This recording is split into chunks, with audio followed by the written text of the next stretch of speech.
Welcome to Something New is Possible, the podcast that is all about achieving success, freedom, happiness, and resilience. What if the only thing standing between you and what you really wanted was you?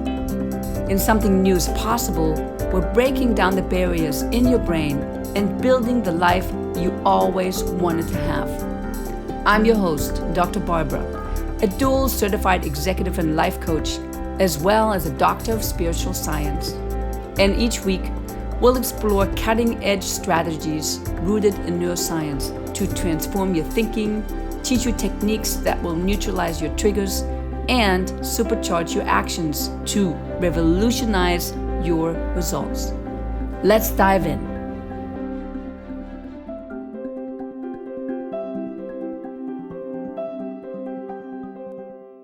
Hi, welcome everybody. I'm here with Sarah Dray. Thank you so much for joining me today.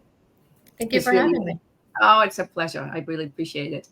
And we are going to I'm going to start with introducing Sarah, and then we're just going to see where the conversation takes us. You know, the focus is on encouraging our listeners to take actions, to get off their butts, and also to help you stay and be resilient. Sarah is a seasoned entrepreneur and author with a track record of launching successful businesses in Israel and the US. As the CEO of Dray's Translation and the president of the Israeli chapter of Entrepreneurs Organization, she leads with a diverse skill set. Sarah's venture spans real estate, e-commerce, fitness, showcasing her versatile expertise. Wow. Thanks. Well, that's amazing. So we met, I want to say a few months ago at a networking event. And actually you caught my eye immediately because you were the key sponsor. And then we had a chance to talk a little bit afterwards, which was really nice. So you're amazingly successful, and you are.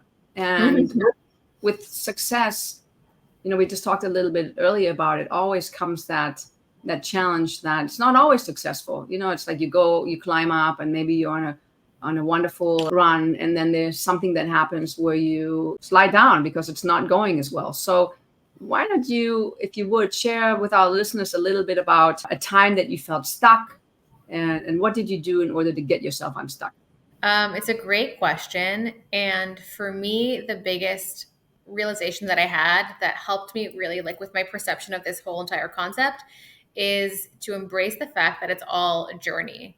So instead of and I used to think that there was an end point, and I used to measure my success based on the short-term goal that I was working towards. So if I was launching a product on Amazon and it didn't sell, I would say, ugh, I totally failed. It didn't sell. Until I changed my perspective and I really started to see it from a bit of a bird's eye view. And I would zoom out and say, if I didn't sell this product, what did I gain on the way? Who did I become on the way? What connections did I make on the way? Who did I meet that I can continue to work with in the future? So it kind of made the bumps sting less, to embrace them as part of the journey. And that's kind of how I see a lot of things, including my career, including my personal life. I see it all as a bigger journey, and I'm not, looking at finish lines and trying to analyze whether this worked or didn't. So when I feel stuck, to answer the question, I kind of zoom out and take a bird's eye view and say, if this didn't work in this format, how can I rearrange the pieces and find a different path? That's amazing advice. So I have a follow-up question. So what do you do with the pain and the suffering?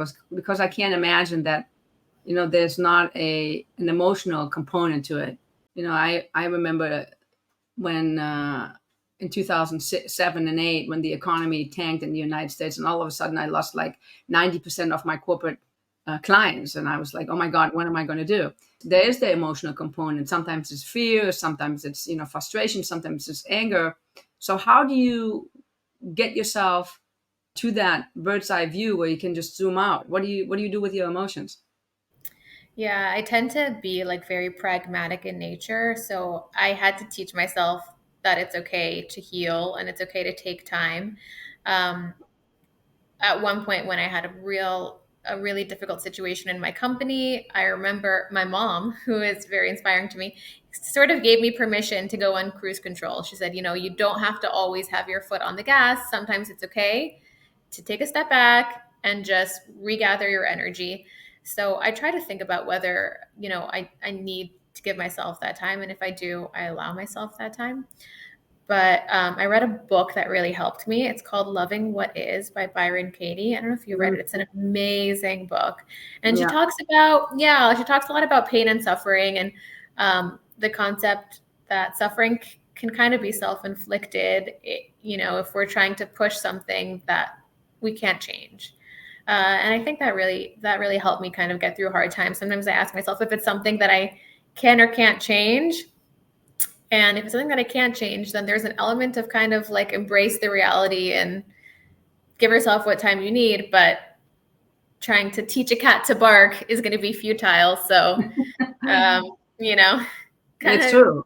try to gather yourself and be productive. Yeah. Yeah, that's a great book to read, and I think, Love that book. and I actually, all her works are amazing because, and you can Google it. She has this process called the 4 questions, and I think one of the question is always how can you really know that this is true? It really challenges our assumptions. So if you and we can put some of that in the comments. I highly recommend actually any of her work. Amazing work. So yes, so it's what I'm left with here is that it's important that there is a process on how to deal with the emotions, because I think oftentimes that's exactly what holds us back. It's the judgment that you have. I didn't do it well enough. It's the pain. It's the suffering, and then I'm like, I have this big mountain, and I don't know how to continue because I have my emotions to deal with. Who inspires you? So you just said your mom inspired you, but who else and what else inspires you? So my mom is top of the list, but right now I'm drawing a lot of inspiration from creators, specifically content creators, and specifically people who are really getting vulnerable and putting themselves out there. Um, a lot of my work in the past has been very much behind the screen. So e-commerce and real estate and translations. I run a big translations company, but it's all very much behind the screen work. And I got very comfortable there. And so I find it very inspiring when people are creating content like podcasts or anything else and putting information and putting what they've learned out into the universe to help people.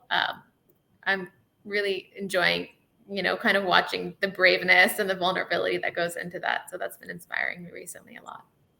What draws you to the vulnerability? What does it give you? What does it give me? Yeah, to me, it's, you're kind of the person who's creating content is putting themselves out there to be judged, I feel like. And I think that's very, very brave to expose yourself, expose what you're thinking, and let the world react as they will. So that's the part that I think really is inspiring me right now. That's nice. Yeah, I think many people have this notion that they need to be strong and they need Yeah. to look good. I mean, I think I fall a little bit in that as well. So I see where you're coming from. Because people will judge, they will have their opinion, but the funny thing is they do anyway. Whether you open your mouth or whether you don't, or you say something, people are judging, because I think that's just part of how we are wired and how the world is conditioning us. And then, the older we get, we want to get away from that. So yeah, vulnerability, I think, is ever since Brené Brown, had that Exactly. famous talk. I Yeah, think I'm reading one of her books right now. I have a morning routine where I read one chapter of a book a day. So I'm currently doing one chapter a day of Rising Strong. Okay. Brown. Very good. Yeah. And then did you do anything else, or just In my morning routine? yeah. Well, yeah, I get up, I walk my dogs first, make my coffee, sit down. I have a little daily journal. And then at the beginning of the week, I plan my week on also like a physical planner. And then other than that, I set my intentions for the day and what I'm grateful for. I read my chapter with like a nice cup of coffee, either cold or hot, depending on the season, kind of flow into my day, get my like creativity flowing and get inspired and then get started. That's so amazing. I do very similar. So I highly recommend it. So listen, if you don't have a morning routine, it's very, very important and doesn't have to take a lot of time. So I also recommend, sit down, look at your intentions. How do you want to experience the day? I know it's not that easy to always command ourselves to say, I want to be excited, or I want to be joyful today. But that's not what it's about. It's not telling yourself to be a different way. It's to inspire you to look towards that, because our brain usually follows instructions and directions. So, and then gratefulness is good because it changes the way that you're experiencing your day. So yeah, all wonderful, wonderful things to do. Let's talk about mindset strategy. Do you have like a strategy that you use in order to propel yourself forward? Tell us a little bit what's going on in your head. I think that the biggest mindset strategy that I would use to continue me moving forward is related to the earlier question about kind of the bigger picture. But I like to believe that everything that's happening to me is happening for my greater good and is specifically designed for me. It's a little bit of an egocentric perception of reality, but it serves me. And it takes the sting out of things that would otherwise be difficult to accept. And I kind of am in a situation where I embrace them and try to get as much as I can from them. I try to perceive everything as a big journey, a big learning opportunity. I used to think of failures as disasters. Now I think of them as catalysts for growth. Like if things are quiet in my business, which maybe otherwise would in another, before I adopted the strategy would send me spiraling, I now see it as an opportunity. I say things are quiet. I have this big vacuum. What can I learn? What can I do? What can I strategize about? And as opposed to feeling stressed and anxious about the empty space, I'm like, how can I use this? What is this huge opportunity waiting for? Like what can I do here? What can I build here? And that really helps me. Can you give us an example of when you did that recently, maybe? So in my personal life, I've gone through a lot of endings and beginnings. I was married very young for the first time. I got married when I was 20 and I got divorced at 27, which is a very jarring experience at 27. I had to really confront my fear of being judged. Yeah, I was in an insular, very Orthodox community and probably one of the first people I knew to get divorced. And it was really hard. I had to kind of face what are they going to think of me head on. And I think that really helped me overcome that fear because I kind of said, well, it is what it is and I'll cope. And I had to cope. And then on the other end of it, I learned that it wasn't so bad. Also, who cares? Like it is what it is. So I passed that hurdle and then I was engaged again at 31. Wow. After COVID and about a month before the wedding, my fiance woke up and said, I'm sorry, I can't do this. So we canceled the wedding. Yeah, we canceled the wedding. People were already in town for the wedding. It was a really difficult experience. I really had to face a lot of challenges in the time and kind of build myself back up. I really felt like I really felt then like I was at rock bottom. And so I had to climb back up and build my self-confidence up again and really investigate what had happened. So those were specific examples where I kind of had to reframe and say, how is this in my highest interest? How is this in my best benefit? And after really kind of being left at the altar, I realized that, of course it's a difficult experience, but that wouldn't be the kind of person that I would want to spend my life with. And I took it as a blessing rather than a curse, honestly. Fast forward a few years later, I'm very happily married. So I do have a happy ending, thank God, which has been really sort of helped me understand that everything was kind of leading me towards here. But along the way, I really had to figure out how to deal with the bumps. Wait, I have that. Thank you for sharing, first of all, because we were talking about vulnerability, and that's definitely a vulnerable story. So thank you. Sarah, how did you manage to keep your business going while you were going through all of that? That's a really good question. Like how you're on the floor we're like, I'm like emotionally, maybe physically, emotionally, mentally, I don't know, spiritually done. And then you Yeah. have these businesses, however many you had going at the time, like Yeah. demanding of you to continue. In a way, it's sort of escapism. You can kind of be very busy at work and escape your personal life in work. So I've definitely done that before. I would say after I got divorced, that was when I really escaped into work and got very, very busy deliberately. I'd come home from work at 9 p.m. and kind of just avoid my personal life.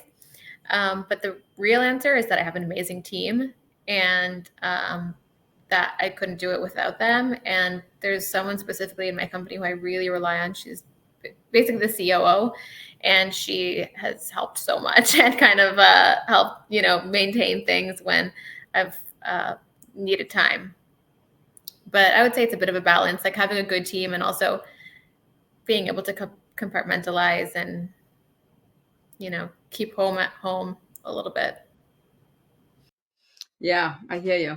I sometimes say my business has been my lover, my best friend, my confidant, my therapist, and yeah, I understand, because we put my child, like we put a lot of energy into it. So it's I hear what you're saying. I want to switch the subject for a moment because you said something, and I hope it's okay that I ask you this tough question, because I look at this the same way. I say everything that happens to us is for a reason, and there's something for us to learn from it. So you and I both live in Israel, and I've been asking myself this question, and not that I want to get into politics because I think that's a slippery slope, but here we are, and we're dealing with threats, and at times it seems far away, but at other times it seems like our lives are really been threatened.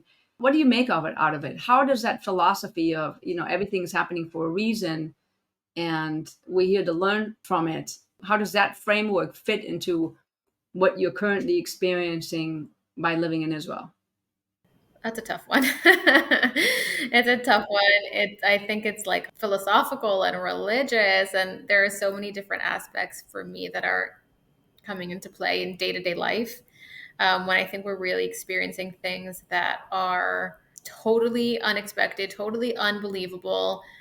I feel like we're living in an episode of The Twilight Zone. Genuinely, there were days this week where I was surprised to wake up in one piece. Which I think we all experience that, expecting to be bombed and not having been bombed. We're like, oh, okay, good morning. I guess we'll have a great day today. I think a lot of things, it puts a lot of things in perspective. Don't sweat the small stuff to another level. I think that things are really being put into proportions in the sense that things that would otherwise be a big deal right now feel like really not a big deal, feel very much like the minutia of life that I don't need to waste my mental energy on because there's so many bigger things happening. I feel like we're very much still in it. Yeah. We're still in the trauma. I don't think we're even at the point where we have the opportunity to kind of try to understand what just happened, what's happening, why. And I think that I think we have a lot to be proud of as a country. I think that people are so resilient. People are continuing to live their lives to a level that I don't think any other place in the world could match. If they were under threat of attack, I mean, people go out and get drinks and go to movies. I went to a movie the other week and there was a sign before the movie started saying, in the case of an attack, stay in your seats. And I thought, this is such a weird situation that we're sitting here with Yeah. popcorn and a Um, Coke and, uh, under threat of attack. But I'm very proud of our country. I'm really proud of the men who are serving and the women who are also serving, and some women are also home and some men are also home with the families. So I'm just proud to be part of such a strong country and people. well, I appreciate you taking on that question. It's hard, it's a tough one because we are. I think everybody's going to walk away with PTSD, regardless of Yeah. where. I mean, regardless of where you are, how you're looking at it. And I went to the beach yesterday, and I'm thinking this is so unreal. Here I'm sitting at the beach. I'm drinking a beer and I'm like, it's so unreal. And at the same time, I have two young kids, so I'm fairly trying to insulate myself from anything. I don't know anything that's going on because otherwise I can't really keep up. That's how I keep resilient. The way I stay resilient is by not knowing, because if I knew, then I probably couldn't function, because they're 3 and 8, and I really want them to stay in that, into that bubble. I want them to not experience any of it if possible. So, but yes, I think resilience is something that is seen everywhere in this country, and it's a strong suit of Israeli to be resilient. What else do we want to talk about? Any particular tip that you have to stay resilient? Is there like something that you, or to get unstuck? Want to just open that to both facets and say, Yeah. I have a favorite trick that I use for getting unstuck. Actually, I have two favorite tricks that I'll share. One, I call getting over the cringe hump. And it also kind of relates to stuckness in the sense that when I'm analyzing, I realize I'm stuck, and then I try to analyze if there's a legitimate reason for being stuck, meaning I need to emotionally process something, I need to give myself time for something, or is there a fear that's holding me back? And if I decide that there's a fear that's holding me back, meaning I'm not posting something because I'm scared of being judged, or I'm even scared of it taking off and then not being able to handle all of the success, any kind of fear could exist. I try to address that before the fear compounds. Um, and so that's what I call getting over the cringe hump. There's this moment where you're like, I don't want to do it, and then I just do it. I do it before it becomes scarier and scarier, because as time goes on, I think these fears do compound, even if we're not really aware of them. So I try mm-hmm. to be mindful. And again, things that need time, they get the time that they need. But things that are, when I'm holding myself back and I decide that there's not a good reason for that, I try to just tackle it before I get more and more scared. That's my first favorite way of kind of doing things, just like diving head first. Let's just do this. Let's just get this over with. And I never regret it, by the way. I've never regretted the post. I've Wow, never regretted the never. yeah, it's just like let's just do it and figure it out. So Cool. that's been a fun tip. And then the other thing is super super practical. When I find that I'm stuck and I have a lot of work and I don't know where to start, I use a method called the Pomodoro method. I don't know if you've heard of it. It's Mm-mm. a timer based method, and for me it really helps. So what you do is you can look it up, and there are also free tools that you can use or free apps you can download, but effectively it's a 25-minute timer when you're working during those 25 minutes, and then you get a 5-minute break. And then a 25-minute Oh yeah. timer, and then a 5-minute break, and then and when the timer is on, nothing can interrupt you. No WhatsApps, no emails, no phone calls. It is wholly focusing time. And for me, it's a game changer. If I do like 4 or 5 rounds in a day, it's probably my most productive day yet. And, it's something that I go back to time and time again. And my friends will know if I only answer their WhatsApps in 25-minute increments that I'm using my Pomodoro method and I must be getting a lot done. So that's a tip that I love. And when people discover it, they tell me that they love it too. It's a game changer for productivity. Oh, that sounds amazing. Yeah. That sounds amazing. It actually goes with the circadian rhythms. So our circadian rhythms are like 90 minutes, and then we're supposed to do a 20-minute break.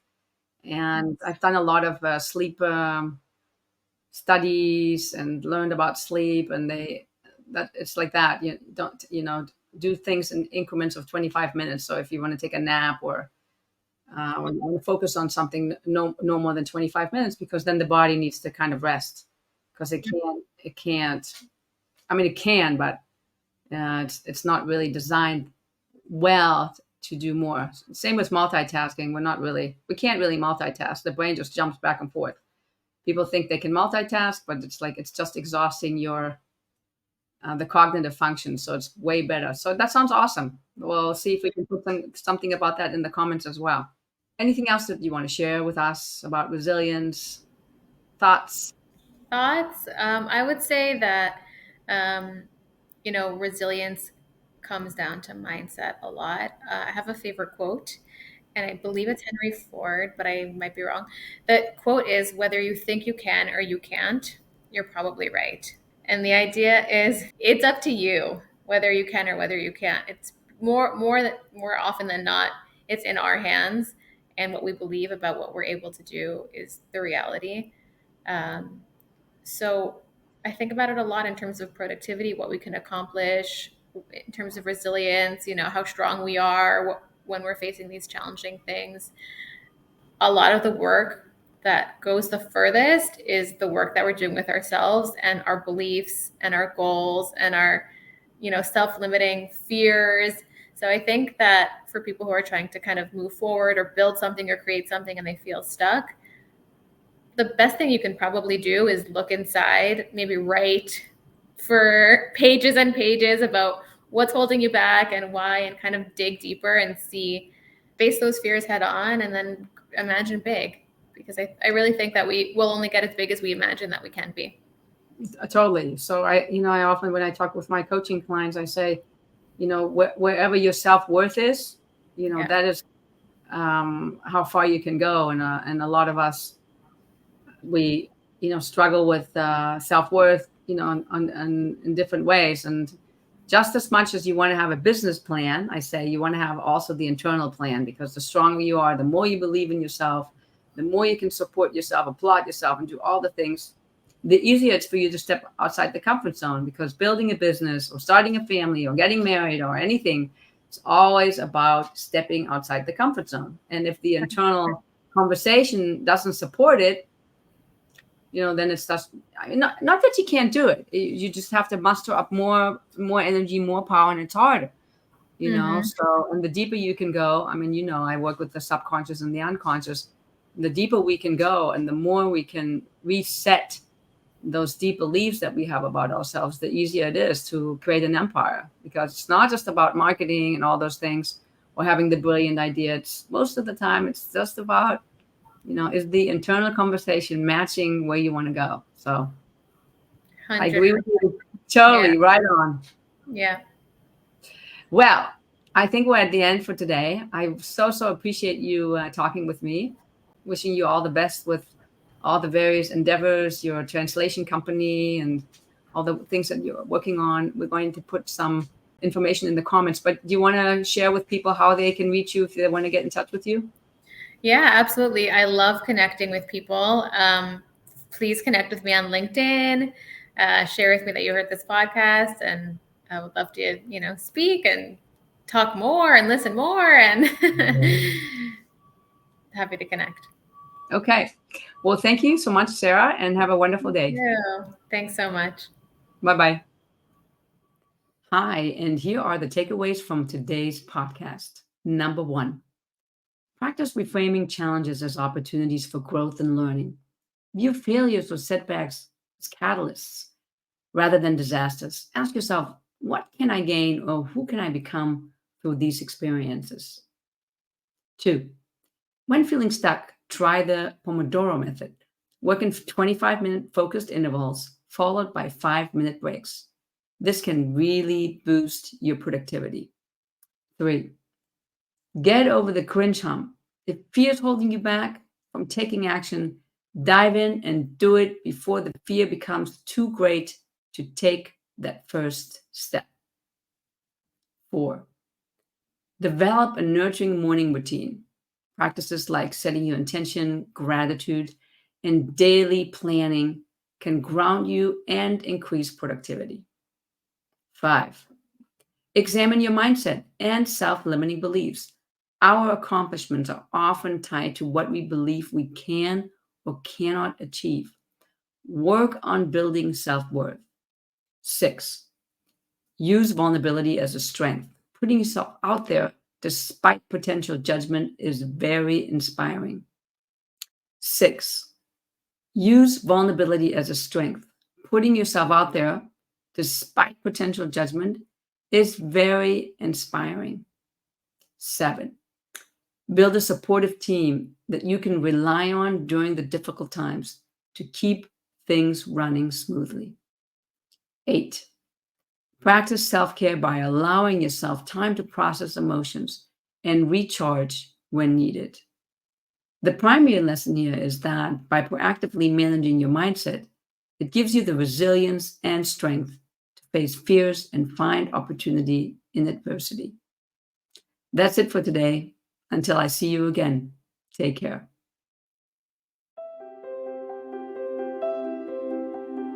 All right, action takers, as we wrap up today's episode, I want you to know that I believe in you. Each of you has the power to create positive change in your life, no matter where you're starting from.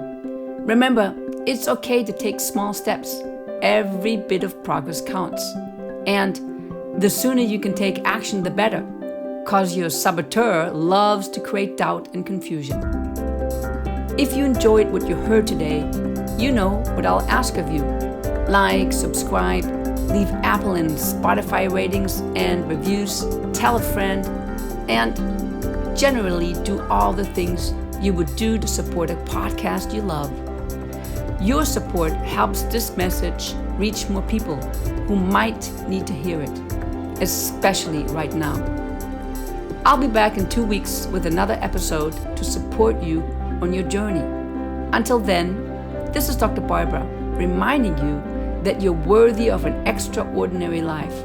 Be kind to yourself as you work towards your goals, and remember, I am rooting for you every step of the way.